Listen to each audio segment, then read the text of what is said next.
Oh, what's up, League? Good week, fun week. I was excited. I was watching all the matchups very closely. It was very fun.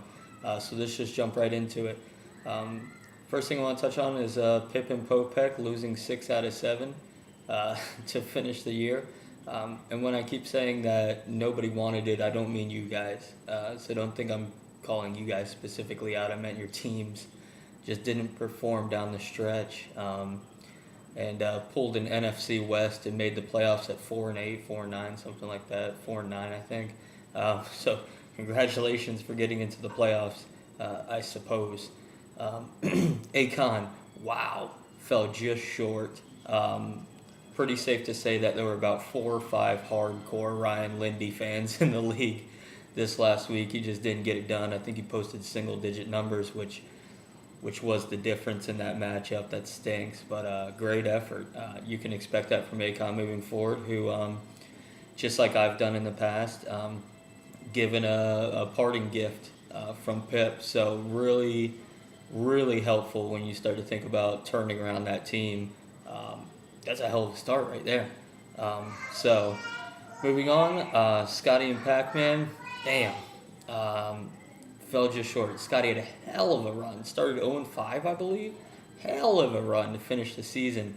Kind of indicative of, I don't know if you guys remember watching the Broncos games at the beginning of the year, but Peyton struggled a little bit while he was getting into it. And I think that was the little bit of a difference. Some of those narrow losses while Peyton was getting back into football shape really swung that in your favor. And then Pac-Man, he was all in this year. Let me win this year. Frank Gore, some of the older vets in the league, Steven Jackson, making moves for it. And, it's one of those things where I'll say it again. I apologize for the scheduling. I'll no longer just push a button to let it do it itself. It's my responsibility to get the division matchups equal. And that wasn't the case for Pip or Pac-Man. If they had one more division game, who knows? They might have won that, and we might be talking about them in the playoffs right now. So I definitely failed on that. But moving forward, North on the rise. I wrote that down because, guys, this is what it feels like to be a dominant division. This is what was going on in the South for years. It was like, hey, why do I have 2, 3, 4 games won more than the guys in the other division, but I'm missing the playoffs? So congratulations on a fantastic season out of the North, and that leads me to my next point, guys. This isn't the BCS. This isn't the bullshit SEC thumping computerized system. We went through it for years. A lot of our guys missed the playoffs.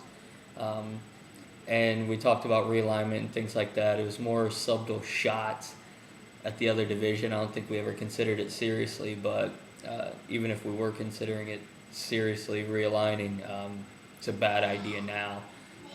Just because rivalries and things like that. I think everybody in the North hates Bird, and he loves it like that. I think everybody in the entire league hates me, all except the Evil Empire title. But there's good rivalries, so we're going to keep it there. Congratulations again.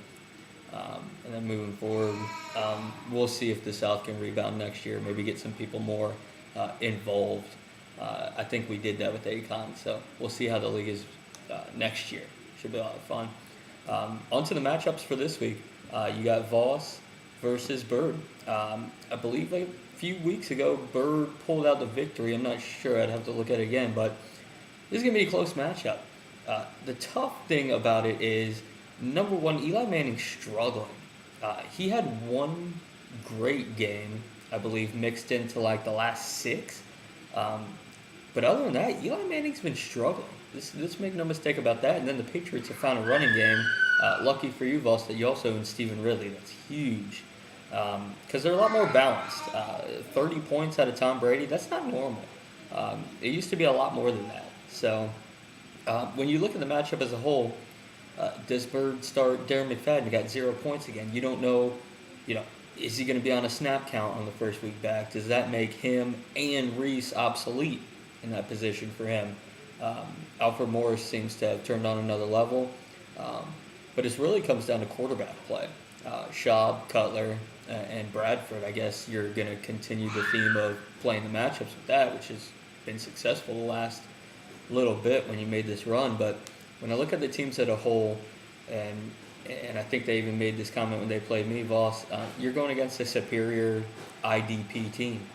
Um, so can you weather that defensive player storm and pull it out at the end? Um, I think you can. I'm going to take Voss in this one. I know if Bird were here, he's kind of like the devil on my shoulder right now. I can hear him. But I think Bird likes the underdog role just the same. So moving on to the other matchup, Popek and Gloucester.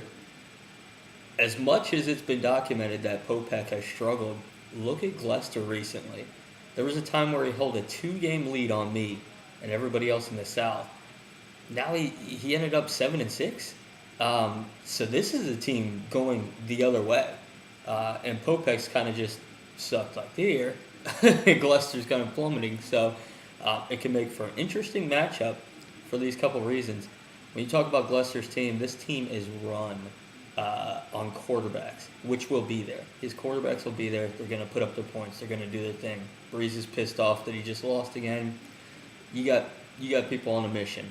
The biggest thing I see is that Percy Harvin barely didn't play last week. You should have Percy Harvin back. You should have a healthy Greg Jennings. Jordy Nelson just went down, which hurts Popek, but also helps you because you have Randall Cobb and Greg Jennings. So when I look at that matchup, Gloucester, if these guys play, I'm thinking about leaning towards you. On the other hand, Popek's getting his 2 top dogs back. He's got Matty Ice, who's been there. He's going to be consistent, just like your quarterbacks. And the other thing is, Big Ben looks like he's going to be back this week. So, tough one to call in that matchup. I've got to take the team with the most experience, so I'll take Gloucester.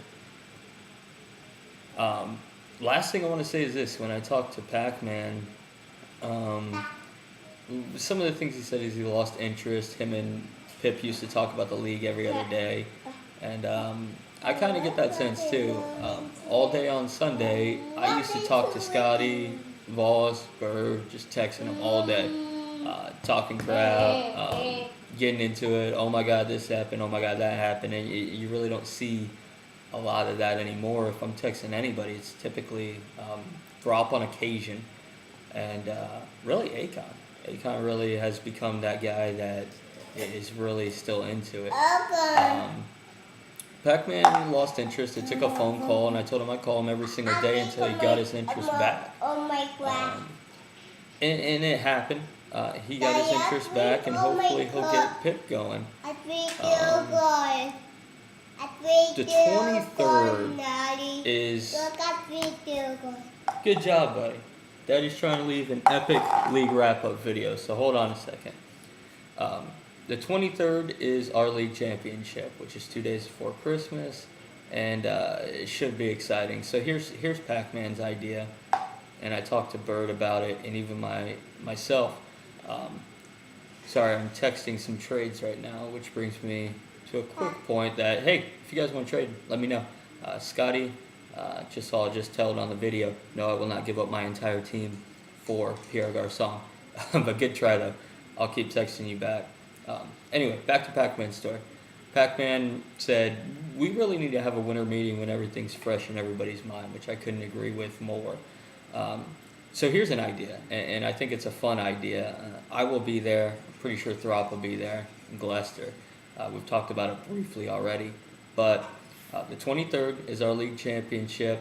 I will be scheduling a winter meeting / Super Bowl watch party at Suspenders. So we'll have our league meeting. We'll be there with both parties that are in the championship and competing for our ultimate crown.